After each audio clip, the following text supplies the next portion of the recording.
We are. Hold on, what's today? Today is the 18th.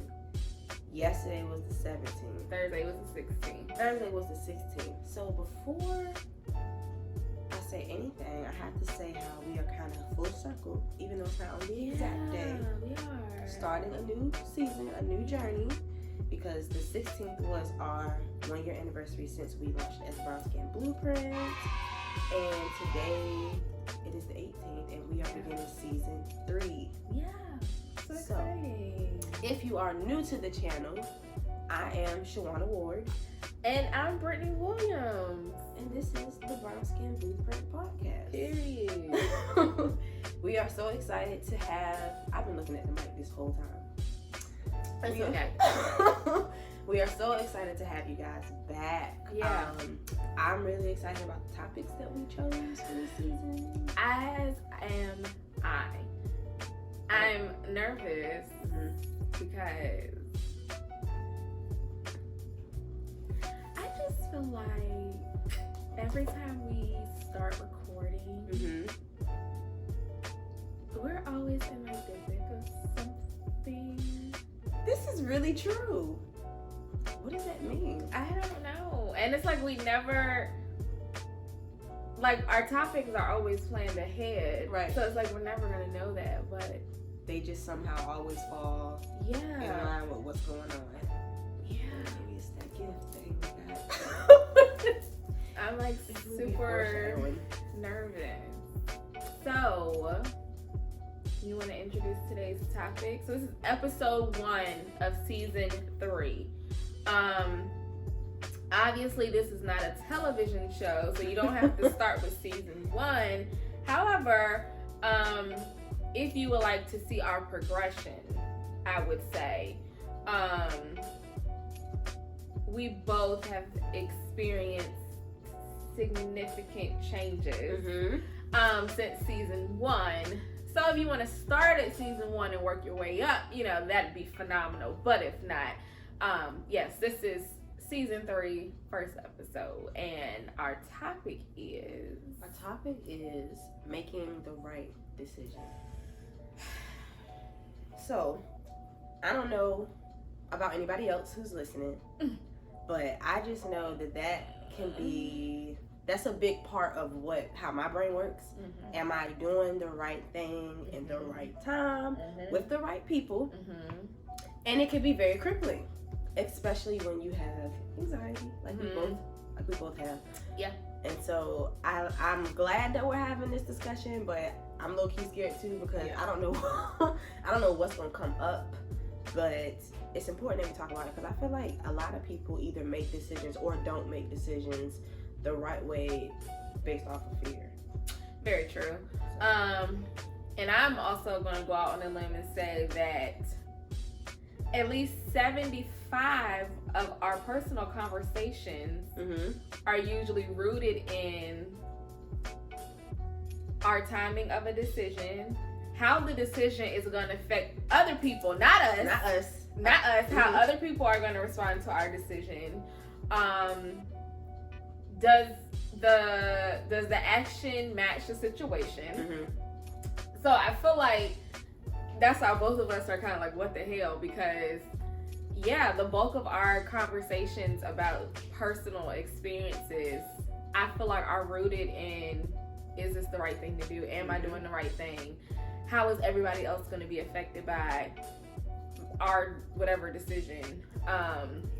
So to kind of kick the episode off, we're just going to talk about like why people do the right thing, why they don't do the right thing or make the right decision, and whether people truly care or not. Now, excuse me, I'm biased and I feel like people are naturally good.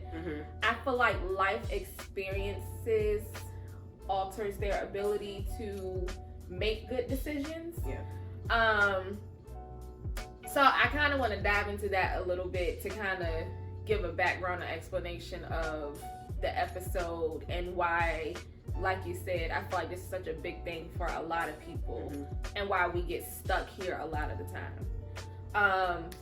Go ahead. Should we say so I kind of think it's important to not clarify what making the right decision means. Yes. So break down whatever. So, because in my head, I just went to, there are some people that just, they're told this is the right decision. And it doesn't necessarily mean that that's what's right for them. Yes. So I feel like it's not always the same, or it's not like always the same structure. The right decision is based on, like Brittany was saying, who you're involved with, the situation at the time, where you are mentally, physically, spiritually at the time. That will depict like what the right decision is. So we don't say this to be like there's a right or wrong way to do something. Right. More so, what's best for you. Yeah.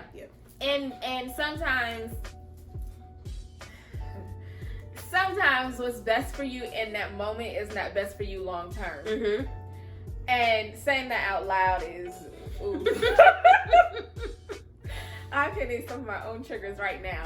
But that was the first thought I had when you were kind of breaking that down. Like, yeah, just kind of like for that particular moment or situation, like, you know, when you're kind of swaying, should I do this? Should I do this?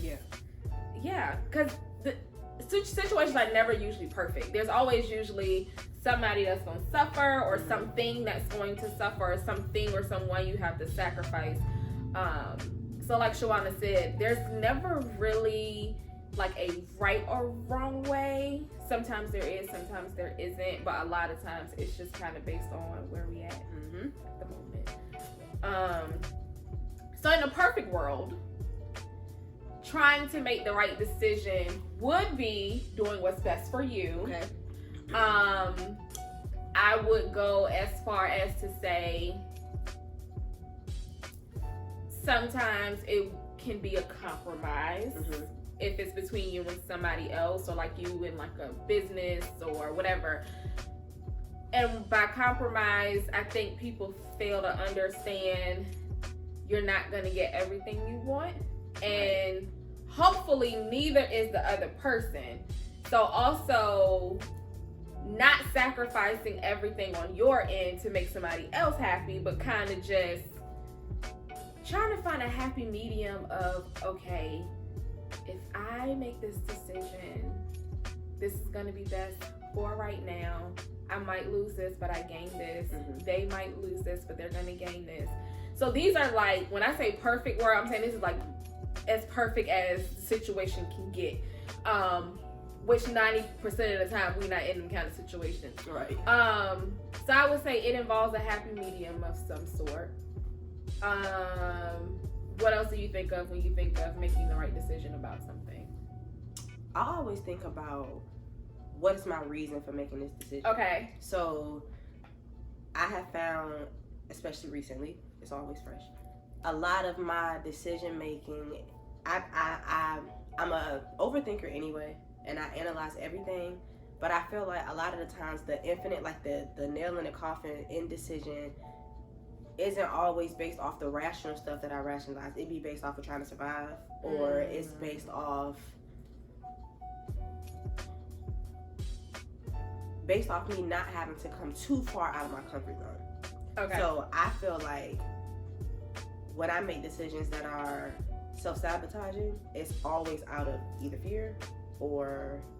But wait, so do you feel like that fits into when we don't make the right decisions? Yes. Okay. So self-sabotaging, doing stuff out of survival. Doing stuff out of survival, and still kind of low-key people-pleasing. Yes. I feel like. Yes. So that is how I've been making the wrong decisions, because I lead with those things versus what we described it as in the beginning, which is what's really overall, not just short-term, but long-term, what's best for you. Right. So I would also say, and I don't know why this came to mind when I was thinking about this topic. When I was thinking about when people make the wrong decisions, I think that, say when we're affected by somebody's decision making, I think an issue that a lot of us get upset about is they like moved on and lived life, and we're suffering the consequences. And I think sometimes we just have to hold on to the fact that karma is very real. So the two things that came to mind for some reason were a lot of times, and I'm not saying that women don't, but I feel a lot of times men usually act off of either selfishness or survival. So I feel like a lot of times they move a certain way. Yeah. And a lot of people are usually affected by their decision. And because men don't always show emotion, it kind of comes off like they don't really care that they did something. Yeah. But stuff like that makes me think about like conversations me and my dad had. And he had a lot of regret about a lot of things in his later years. So I feel like I said, people internally are naturally good. Life just makes you do stuff that you probably wouldn't usually do or probably shouldn't do. But, you know, when you want to avoid, when you're thinking out of survival, when you're thinking out how the hell I'm going to get out of this situation, that alters your decision making. So I feel like we have to realize sometimes it's not up to us to impose the consequences when people make the wrong decisions. Yeah. I also thought about like older people and like people be like, I can't believe their family just like left them, da da da da. But then I feel like we don't know what they did to their kids. We don't know what kind of person they were in the past. Their karma is they end up being alone. Right. So I said that to say, I think people at some point, excluding people who may be like mentally ill or like on drugs or something like that, I think everyone at some point toils with the fact of, did I make the right decision? Did I make the wrong decision? Just for some of us, like on the anxiety side, we usually have a harder time of letting it go. Yeah. But I do feel like at some point in life, people do look back and reflect and say, I should have handled that differently. I should have did things differently. Sometimes it just takes people longer than others. But like Shawana said, I don't want anybody to get fixated on right or wrong. I just think that life kind of alters what that is for some people. And sometimes in the moment, or maybe even in that first 5 to 10 years, they don't see it as being a wrong decision because they did what was best for them. But later on, they kind of feel like, oh, damn, like, that was messed up. So whoever's out there looking for an apology from somebody, I said that for you. It might be 15 years later, but it might come. They just don't know that they made the wrong decision. So I don't know who that was for, but that's just what came to my mind. So yeah, you know, look out for that apology coming soon or 10 years from now. But it might come. You just gotta give them time. I almost wish we would have said healthy decision making. But we're mid-episode. We can say healthy decision making. Because now I'm thinking, oh my gosh, it's so many. This is such a like, it's not broad, but it's a touchy topic. Because I feel like you can bring up so many different kind of scenarios that would really cause you to have to really think, what is best? Like, what's really best right now? Right. And that drives me to ask the question, why do you think? Well, I feel like we have it as a bullet, but why do people choose what's not so best versus what is? So, you named some when you were talking about yourself. Self-sabotage. I feel like there are people who, due to insecurities, they try to beat people to the punch. So, I feel like, you know, whether they're scared of receiving love, whether they feel like they're in a position they shouldn't be, whether they feel like they're receiving something that they are not worth receiving. If I either leave the situation, if I cut the situation off, if I do something so somebody can push me away, I have now basically fed into, you know, pretty much manifested what I believe to be true about myself.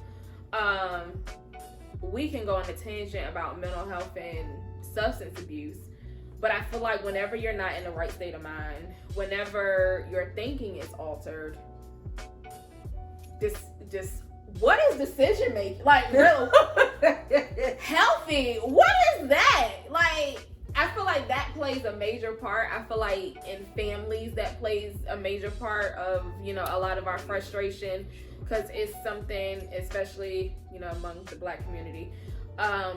Those are two topics we don't really like to touch.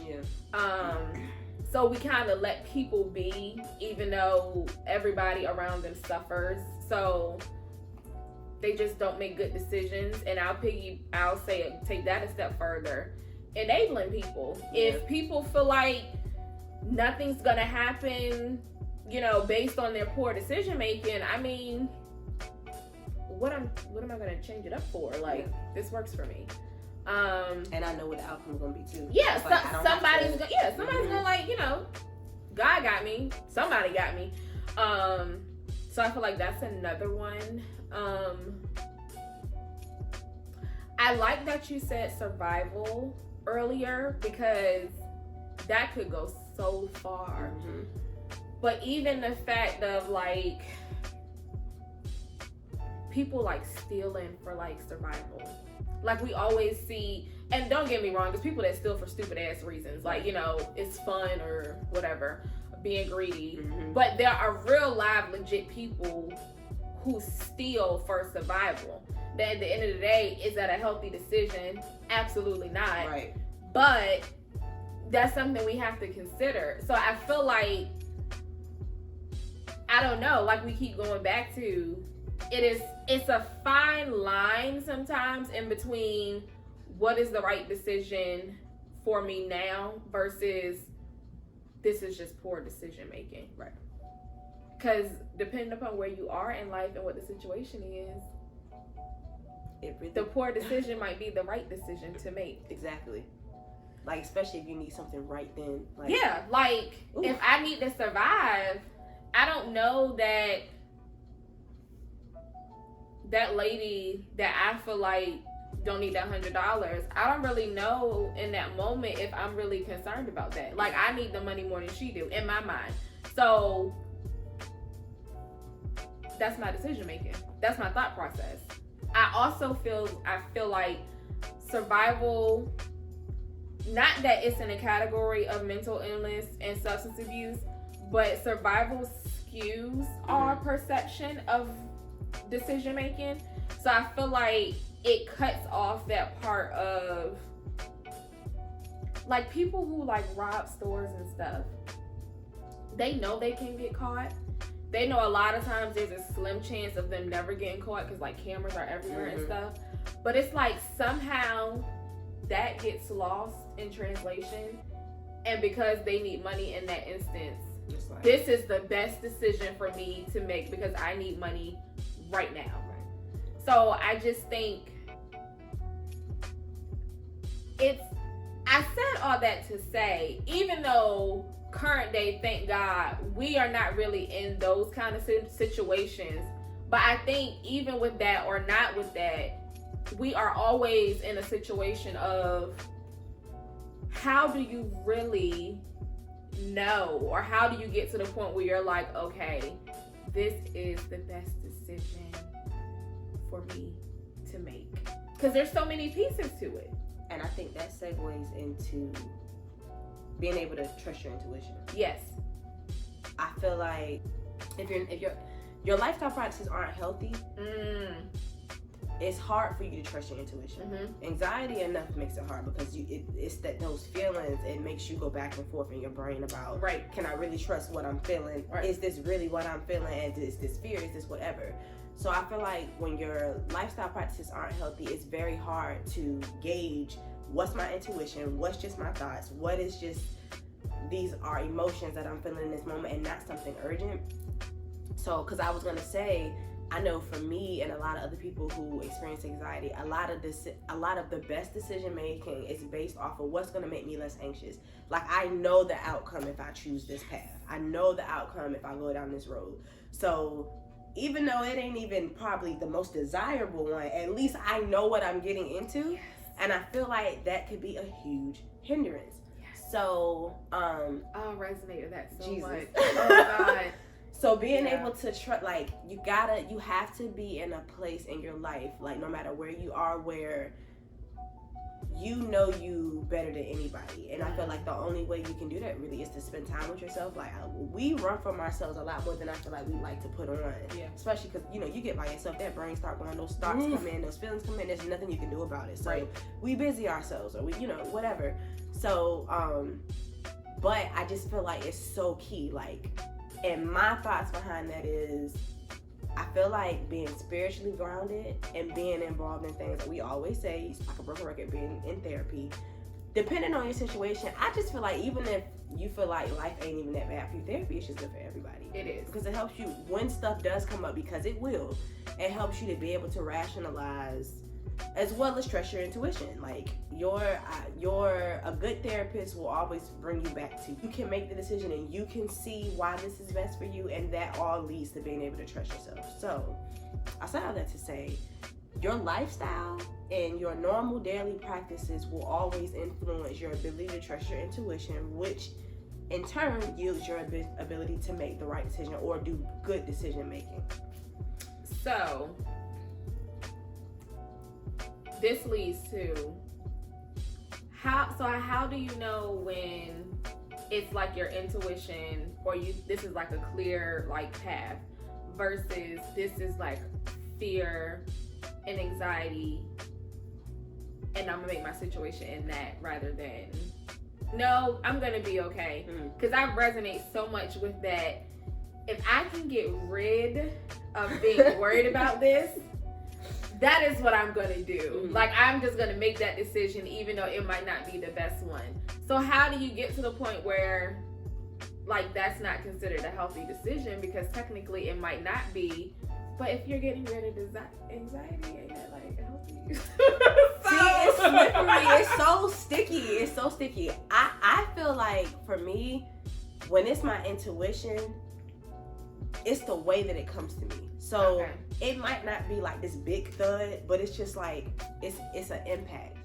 When I'm anxious or when I'm like feeling doubtful, there's it's like a bunch of questions at one time. It's like multiple feelings at one time, and then it's like this one that kind of makes me not feel good. That's more so normally my anxiety. When my intuition hit, I could be thinking about something and I'll just get a random, and a thought will just hit me. Normally that first thought, as subtle and as soft as it was, because you got to think about the nature of God. God is compassionate. He's loving.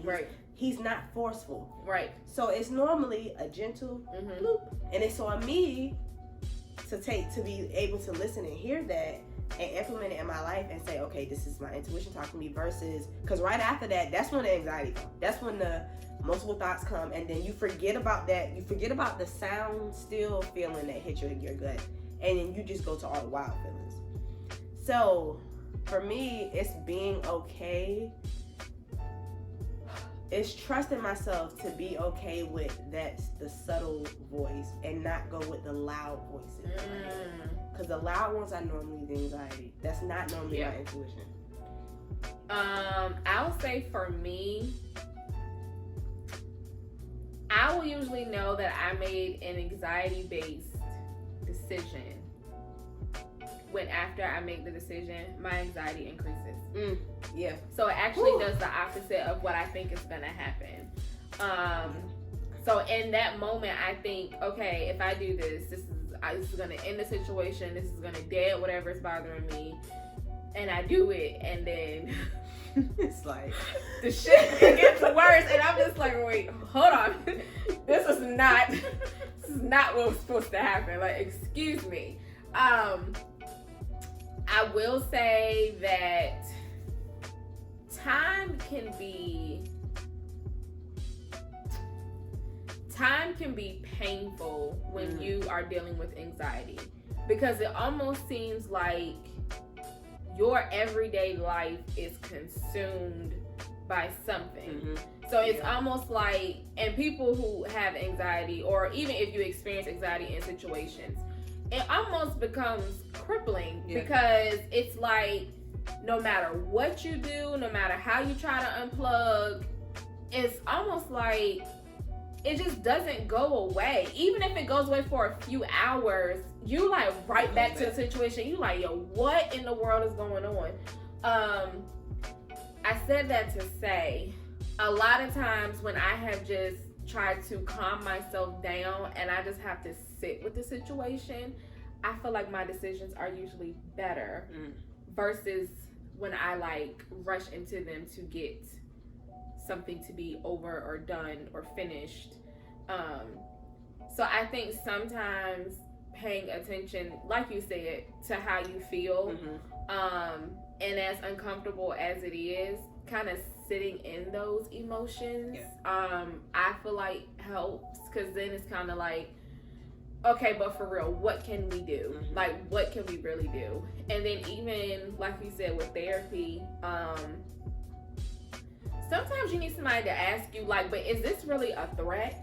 Because like, when you, even, like, when you're in bad decisions, or when you're trying to figure out is decision, like, the right thing or not, some stuff seem bigger than what it actually is.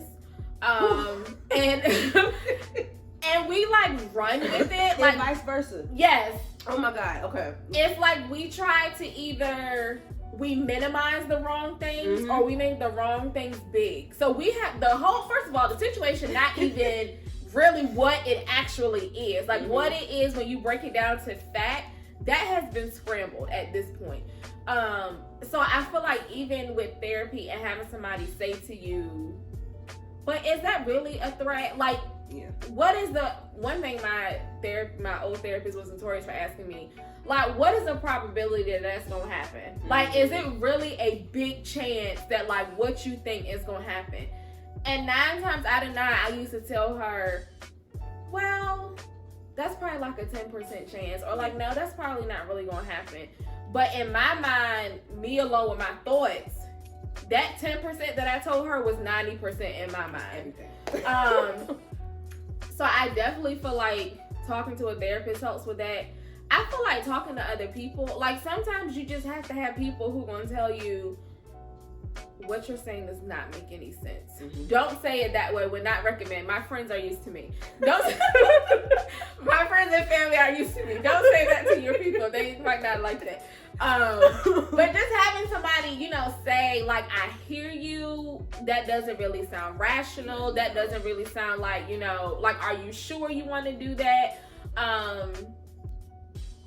So when y'all play this, if there's something missing, not a lot, it's just a little chunk missing. So, you know, difficulties.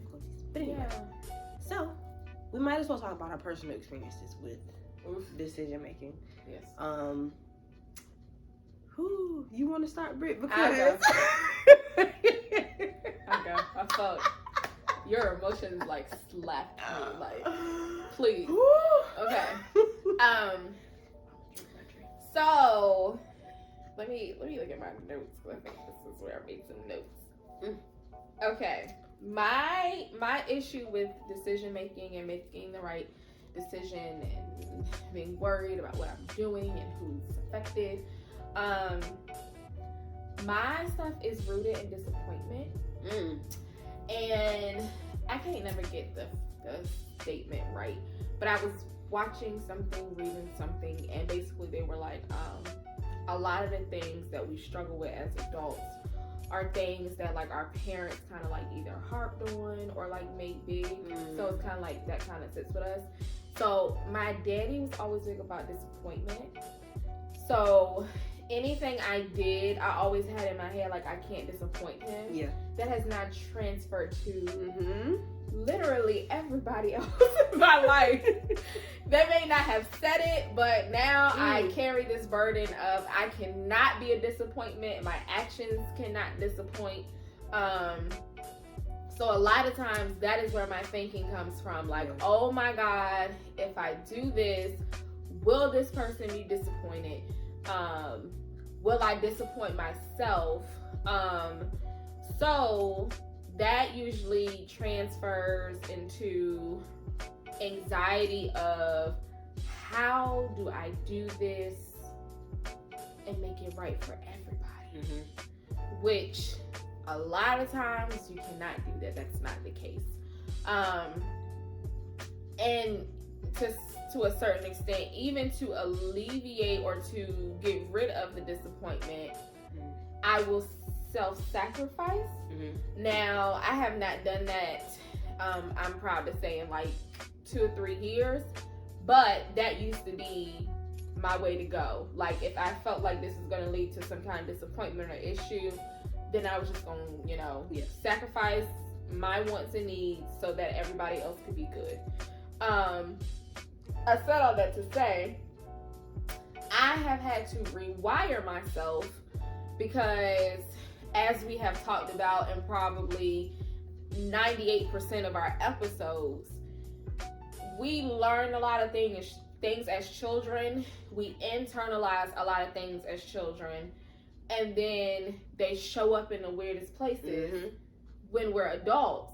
So, like I just said, how this one thing from me and my daddy has now grown into this whole thing of, one thing I fear the most is I cannot disappoint anybody, which obviously that's insane.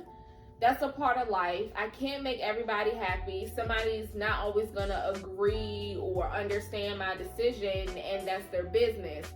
But that has just caused me to be hurt by a lot of my own decisions. Like, forget other people doing stuff to me. I've done things to myself just off the sake of, okay, well, if I take the flack, or if I do it this way, then I can't disappoint anybody. So then the world is right again, and I'm just suffering. Another thing that I feel like has really bit me in the ass, which we touched on earlier, so I won't go into a whole bunch of detail, but really just rushing and just doing stuff on impulse to get rid of negative feelings, and not really thinking things through.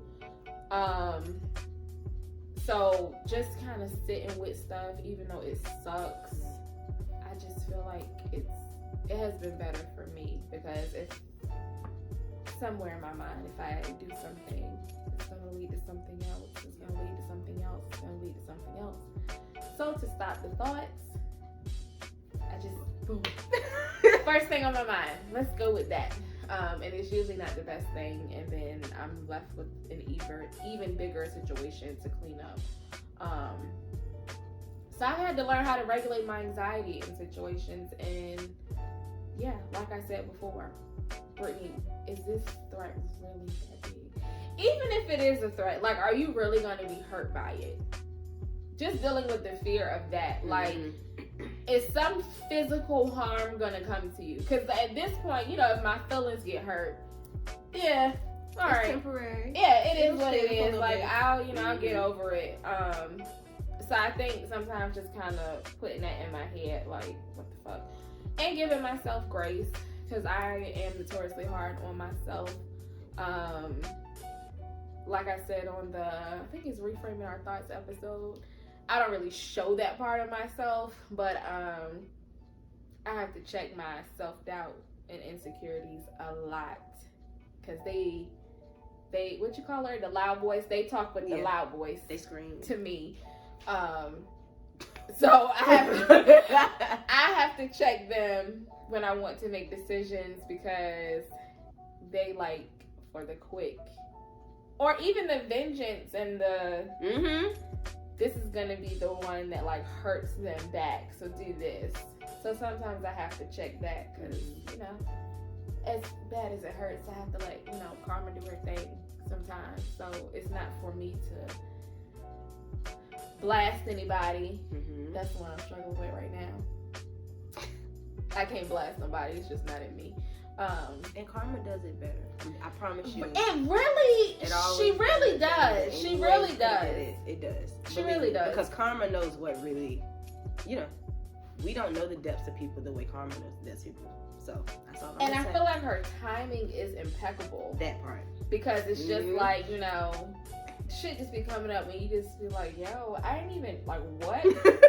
Why is this happening to me?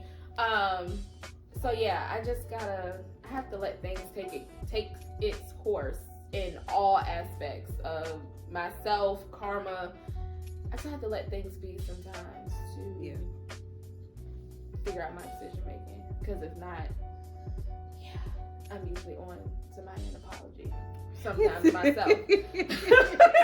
Sometimes it's myself I need to say, Brittany, I don't know what we were thinking, but it's okay. We brought it okay, back, yeah. though. So to avoid apologies being said, I have to just let time do a thing. So, you didn't touch on it too much, but that's my major one. Because of my childhood trauma, I was put in a lot of situations where I didn't know what the fuck was gonna happen. So everything always feels like do or die. Everything. Not as much as it used to, especially since I've was able to cultivate my own space and different things of that nature. But I feel like for me, because I'm just always trying to, I do not like not knowing. I don't like not being sure, not having security. So a lot of my decision making is based off, I just need to make sure it's gonna be okay. I just need to make control. Yeah, control. I need to control because everything, literally everything, was out of control from as far back as I can remember. Yeah. So I need to be able to, if something go wrong, at least I know how I'm gonna fix it. Like I need to know. And I have put myself in so many situations that I have to learn some big lesson from or bounce back from because of that. Because I'm scared of that not knowing. I'm scared of if I let go of control that everything is just gonna crumble. But the more I let go, the more I let loose of control, things just kind of fall together. And it sounds easier to just fall with that in hindsight, but when you are in this physical being and when you are used to doing things a certain way and on your own, asking for help is another big thing for me. I make a lot of bad decisions because I am afraid to ask for help. The not feeling worthy thing.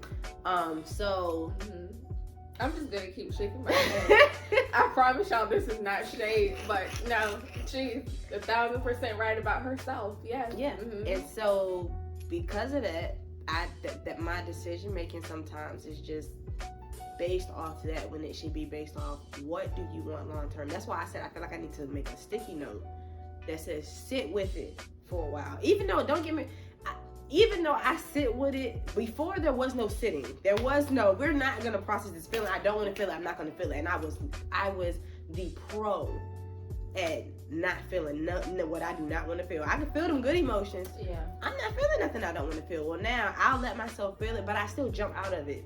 Like before it's time for me to jump out of it. And that still yields the same type of decision making. So I say all that to say, my personal experiences are rooted in not feeling secure, abandonment, and all those types of things. So, current day, I am learning to love the parts of me that don't feel good. And the more that I learn the parts of me that don't feel good, the better I am at decision making. Because I'm learning even the shit that I do not like serves a purpose.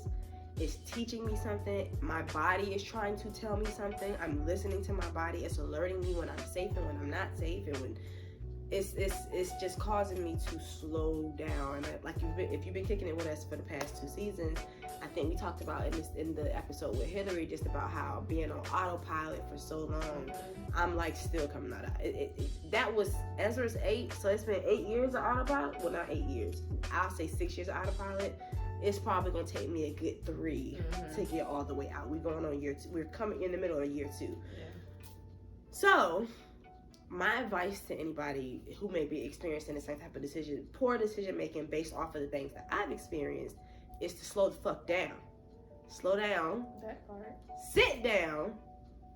Like really just sit down. I don't know who is watching this. Sit, like just take your hands off everything. Don't touch nothing. Just sit there and process where you are, what you're doing, what you want to be doing, what you feel, and how you want to feel, and just allowing it to do its thing. If you got to snap off in your private time and cry and break down and be emotional, do it. If it's a day of crying, so fucking what? You're not going to feel that same way 3 days later, okay? You got to let life do what it has to do. You cannot grip controls, twitch and turn, and have a plan for every single day. Yeah. Some stuff you just gotta let be. I'm gonna leave it there because, again, I don't want to blast nobody either, and I want to put nobody's business out there, not even my own. So yeah, we're just gonna leave it at that. And one thing I want to say to my friend.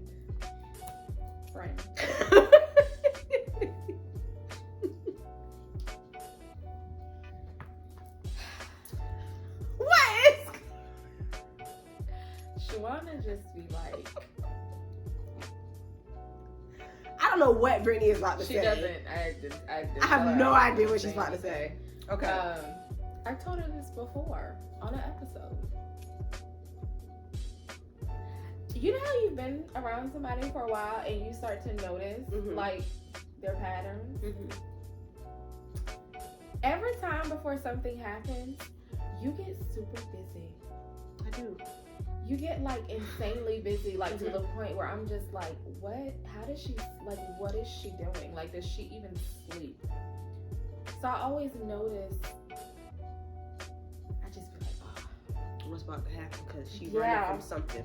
Yeah, I just be like, what is happening? Or I always feel like something is about to like derail this, or something's gonna sit her down.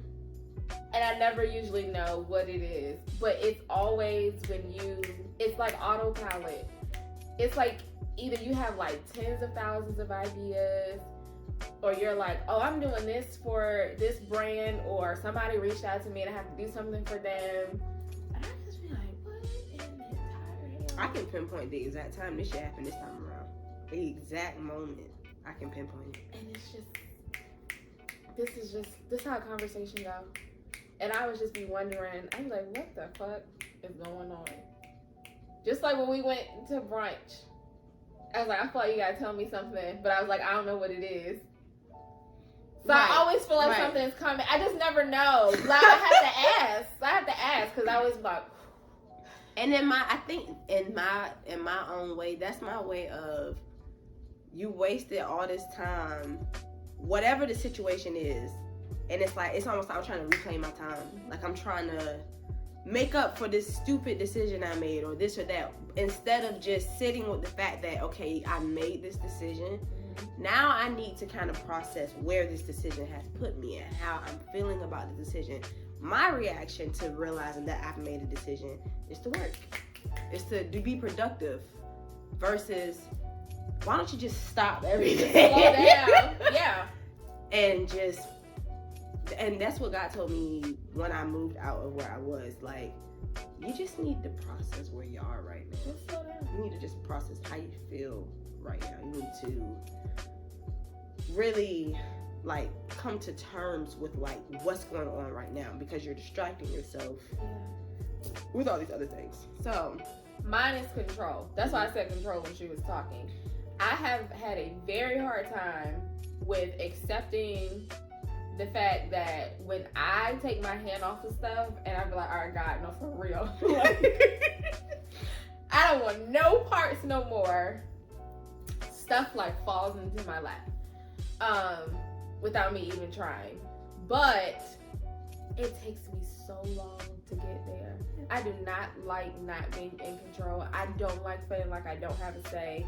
I don't like feeling like I've been doing stuff and the stuff that I'm doing is not being noticed. Form of control. Like, why isn't somebody, or like, why isn't the company, why isn't X person noticing what I'm doing? And literally, y'all, every single time I have said, whatever, stuff just be falling in my lap, and it just kind of, the decision has been made for me. But because I kept trying to control the decision, or how I wanted to make the decision, or how I wanted somebody else's decision to be made, I like push it further away. So part of that is Leo. We fixated too. I feel like. Well, you know, I have two fixed. My big three, I have two fixed signs. Oh yeah. No! Yeah. Is Cancer fixed? I don't think so. Cancer is not a fixed sign, but then with my Cap moon, you know, Caps are all business. We're all security. We're all straight and narrow, black and white. So for me, if stuff is not like that, it's chaotic. It's out of order, and then order needs to be restored. Which is not always the case. Sometimes shit just gotta run rampant for a little bit and then it'll restore itself. So my biggest thing with decision making is, this comes with sitting in it and letting time do its thing. I sometimes feel like if I can control this or that, then the outcome that I desire will happen. And a lot of times that's not the case. It's always the opposite for me. I'm gonna just say that it's always the opposite for me. It's what I want comes when I let go, when I'm not in control. So, which is, you would think that somewhere along the line, and I can't say that I haven't grown because I've realized it quicker than normal. Yeah. I respond differently, even if it ain't always the healthiest. It's not extremist no more. Right. But I think that's why I need to give myself grace. It took a long time to get those bad habits. Yeah. It's gonna take some time. Yeah. Because I get so pissed off at myself because I feel like I know this though. Like, I've seen this. I'm realizing it now, but how come I'm still not? I feel like I should be further along with making these better decisions. My counselor, my therapist tells me all the time, Shawana, like, you are not this.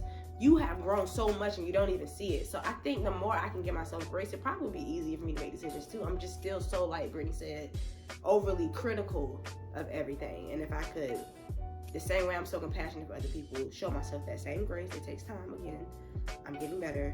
I feel like the better my decision making will be. So I'm just hopeful because it ain't all bad. It's not all bad. It's just stuff that needs to be worked out. Yeah, that we've been doing for 30 plus years, and we're just now at the point where it's like, oh, that's not correct. It's not gonna work. Yeah. So, advice for decision making. I think I said mine. I think I said mine too. Let go of trying to control situations. Let time do its thing to a certain extent. Don't let time be an excuse of why you haven't made a decision. Just don't make it procrastination. Yes. Don't let it turn into procrastination. Procrastination.